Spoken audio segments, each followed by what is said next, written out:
안녕하십니까, 원룸마스터입니다. 잘 지냈습니까? 오랜만에 인사드리네요. 이렇게 가까이서. 저는 수영을 하고 왔습니다. 폼 좀 나오죠? 아주 개운한 기분으로 또 방송 촬영을 잘 할 수 있을 것 같습니다. 제가 요즘에 책도 쓰고 한다고 영상을 많이 못 올렸는데요, 오늘 말씀드린 내용은 정말 실전적이니까 구독, 좋아요 부탁드릴게요. 구독 많이 해주십시오. 알람 설정까지 해주시면 더 감사하겠습니다. 오늘 드릴 말씀은 주택임대사업자와 일반 임대사업자에 관한 내용입니다.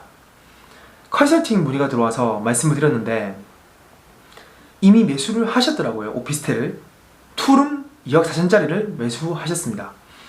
부산 시내 신축 아파트 20평대도 3억 초반인 곳이 많습니다. 그런데 조그마한 투룸을 2억 4천 주고 매수하셨어요. 10년 안에 이 가격 이상 팔 수 없을 겁니다. 제가 장담할 수 있습니다.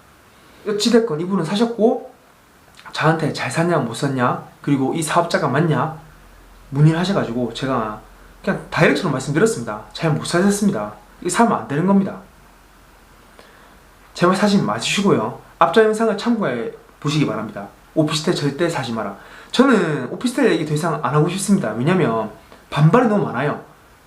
오피스텔을 갖고 계신 분들은 다 자기 거 좋다고 하거든요. 말도 안 되는 그런 말씀 하셔서 저는 말 안 하려고 했는데 이 부분은 또 말씀드려야 될 것 같아서 영상을 찍고 있는 겁니다. 오피스텔 측에서 매수자한테 일반 임대사업자로 등록을 유도한다고 합니다.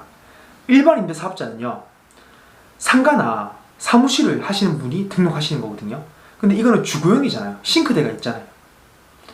주거용인데 일반 임대사업자 유도를 한대요. 그래서 제가 이상해가지고 이상하다, 왜 유도를 할까? 원래 하면 안 되는 겁니다.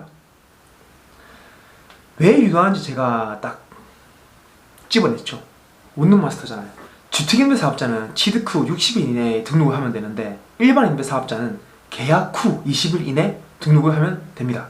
계약 후 계약서를 쓰자마자 바로 세무서에 등록을 해야 돼요. 그러면 어떤 혜택이 있냐? 부가가치세, 부가세의 10% 환급을 받는데 건물분만 환급을 받습니다. 대략 2억 4천인데 건물이 한 분이 1억이니까 그 중에 10%인 대략 1,000만 원 정도를 환급 받는답니다. 그런데 재밌는 게 이 중도금을 오피스텔 측에서 내잖아요. 중도금이 무이자니까. 그렇게 되면은 아주 좋은 부분이 매수하고 20일 이내에 등록하면 중도금을 낼 때마다 통장에 돈이 꼽힌답니다. 그러면 기분이 좋잖아요. 그리고 한 발 원스텝 내딛어서 족쇄를 챙겨내버리죠. 사업자도 등록했고 돈도 받고 있고. 그러면 이런 상황이 발생합니다. 제 주변의 경우인데, 에이 난 모르겠다, 뭐 남들은 못 샀다는데 나는 그냥 삿장 가격을 팔면 된다, 뭐 월세 들어오는데 뭐 벌써 돈 들어오는데 뭐 딱 이렇습니다.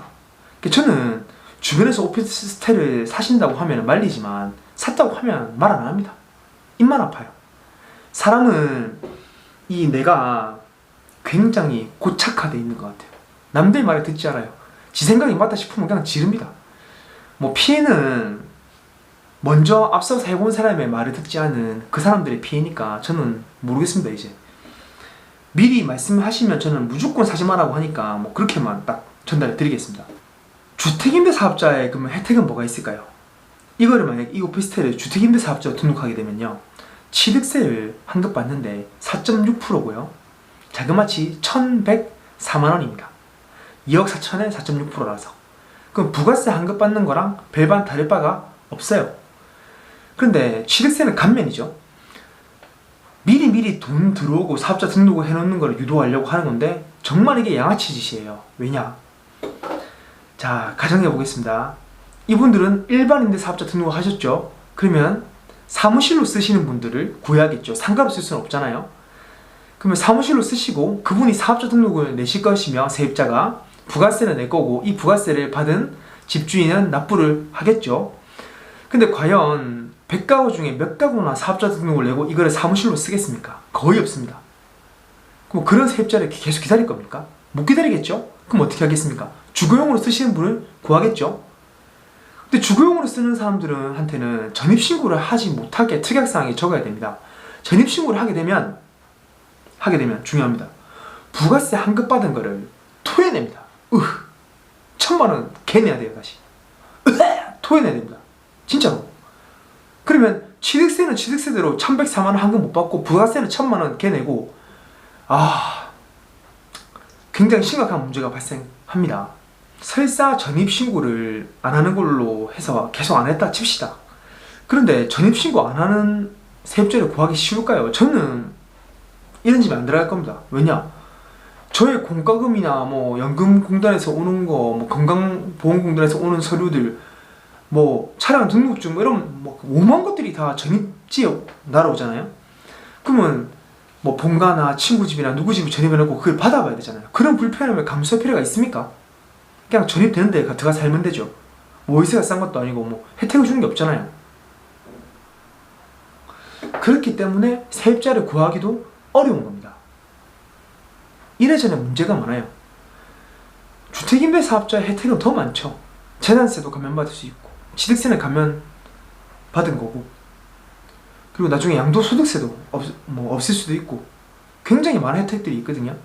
이 부분은 주택임대사업자로 가야 되는 부분이지 일반 임대사업자로 가면 안 되는 거고, 오피스텔 측에서 그냥 매수인들을 호구 잡는 겁니다. 족쇄 잡아가지고 나중에 책임은 니네들이 지고 우리 일단 팔아먹고 니네들이 계약 해지 못하게끔 하겠다 이거거든요. 명확하게 찍었죠. 여기서 이렇게 얘기할 겁니다. 괜찮아요. 전입신고 못해도 상관없어요. 전세권 설정하면 돼요. 전세권 설정 뭐 개뿔떡 같은 소리 하고 있네. 전세권 설정 누구 돈으로 할 건데요? 한두 푼 합니까? 전세권 설정하면 매수자분이 서류도 줘야 되고 동의도 해야 되고요. 그 다음에 세입자분은 법무사 불러가지고 또 수수료 내야 되는데 돈이 안 작아요. 40~50만 원 합니다. 왜냐? 저는 싸게 하는 방법을 좀 알지만 부동산에서 소개해 준다 할 거거든요. 그러면 법무사는 지도 돈 벌어야 되고 부동산에 또 커미션 줘야 되잖아요. 그래서 부동산들이나 오피스텔 측에서는 그렇게 말할 수 있지만 전세권 설정도 하면 안 되죠. 전세권 설정을 또 왜 하면 안 되냐면 이런 비용적인 측면과 귀찮은 측면 외에도 최우선 변제를 받지 못해요. 전입신고 확정일자를 해놓으면 선순위 무조건 앞에는 대출이 있을 거 아닙니까? 대출이 있더라도 최우선적으로 보증금 6천만원 밑으로는 2천만원까지 돈을 받을 수도 있고요. 이런 혜택이 있는데 전세권 설정 그런 거 없어요. 예를 들어서 나중에 영상으로 만들 건데 지금 재밌는 경우들이 많아서 간단하게 한번 설명을 드리면, 오피스텔은 경매로 넘어가면 무조건 낙찰가가 엄청나게 낮습니다. 분양가 60%, 막 50% 이렇습니다. 진짜 보세요. 경매 구독션 들어가 보시면 됩니다. 그런데 말도 안 되게 낙찰가가 낮은데 대출은 처음에 감정가가 높기 때문에 많이 받았을 거예요. 대출은 이빠이 받아놓고 내 전세 보증금이 걸려있죠. 그러면 최우선 변제도 못 받아가잖아요. 전입신고 안 해놨다 치면 전세금 설정만 해놓고, 그럼 전세금 설정을 한들 무의미합니다. 집값이 2억인데 대출을 1억 한 5천 받아놨다 칩시다. 그럼 전세 보증금이 5천만 원이고, 근데 나중에 낙찰가가 뭐 1억 4천이다. 그럼 전세 보증금 날리는 거 아닙니까? 이런 상황이 발생한다니까요. 그러니까 전세권 설정 부동산에서도 하라고 하면 안 되는 부분이고요. 참 안타까운 부분입니다. 이런데 세입자분들은, 지금 세입자가 될 분들, 임차인이 되실 분들은 이런데 전세권 설정하고 들어가면 안 되는 거고요. 집주인도 굳이 이렇게 하지 마세요. 정리. 주택임대사업자 등록하시고 취득세 환급 받고 재산세 환급 받고 양도세도 환급 받고 환급 받을 수 있는 부분이 굉장히 많거든요. 다 혜택을 받으신 다음에 정상적으로 운영하시면 되는 부분입니다. 그리고 마지막으로 오피스텔 측에서 에어비앤비를 돌릴 수 있다고 한답니다. 에어비앤비 불법입니다.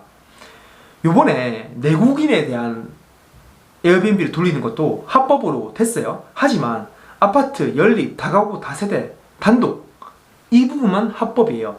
단독주택이나 아파트만 합법이지 오피스텔은 안 돼요. 주거용도 안 돼요. 알겠죠? 도대체 오피스텔 측에서는 매수자들을 무슨 개호구로 하는 건지, 아니 에어비앤비도 불법인데 하라더라고. 할 수는 있지, 불법적으로 안 걸리면. 근데 지금 단속이 심하답니다. 그리고 사업자 등록도 말도 안 되게 등록하라고 하고, 웃기지 않습니까? 분양가 더럽게 비싸게 분양하면서 지금 모든 부분을 다 까발려드리고 세금적인 부분 에어비앤비까지 다 말씀을 드렸습니다. 이왕이면 사지 마시고, 사시더라도 이럴 때 말씀은 유의해서 다 처리하시기 바라겠습니다. 그리고 원룸 매수의 컨설팅, 그리고 원룸을 파시고 싶은 분들 매물 또 연락 주시면 되고요. 원룸 설치하는 CCTV 그리고 통신과 인터넷 다 문의 주시면 제가 전국 최저가로 소개해 드리겠습니다. 지금 문의 많이 주시고 있습니다. 화재보험까지도 다 제가 소개해 드릴게요. 최저가입니다. 최저가. 가장 가성비 좋게 제가 하고 있는 대로 딱딱딱딱 해드릴 수 있으니까 연락 주시면 되고요.